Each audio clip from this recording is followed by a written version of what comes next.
Natural gas futures are trading lower on Friday, but attempting to rebound from earlier lows as some traders take profits ahead of the weekend following a steep plunge this week.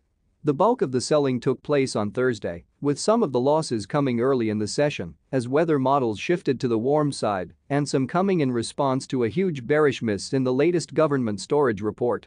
That much of the decline may have been attributed to speculative traders unwinding their long positions. Several analysts had noted recent commodity futures trading commission data, which showed net longs dropping more than 20%. The soft start to winter is expected to continue to weigh on prices, although yesterday's steep sell-off may have been overextended, which could trigger a decent short covering rally.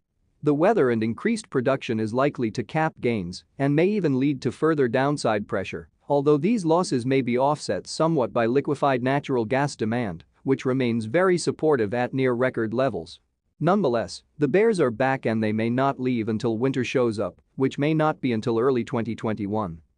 Natural gas markets have fallen a bit during the trading session on Friday, reaching down towards the 200-day moving average. We have bounced from there, and this of course is something worth paying attention to due to the fact that the longer-term traders out there will pay quite a bit of attention to. Ultimately, the fact that we formed a bit of a hammer suggests to me that we are going to see a bit of a bounce, and it should be worth noting that Goldman Sachs has set a target price this winter of $3.25 during the day. This could be part of the reason why traders have jumped back into the market, but at this point in time I think the cyclical trade makes quite a bit of sense anyways. If we were to turn around a break above the $2.60 level, reaching towards the $2.80 level.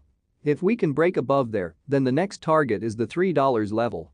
This is a market that will see a lot of demand going forward for the next month or two, due to the fact that colder temperatures are heading towards the northeastern part of the United States.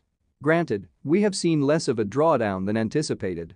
Nonetheless, we will start to see temperatures drop, thereby driving up demand. This is a cyclical trade that should last until about the middle of January, where we would see the market start to focus on spring contracts.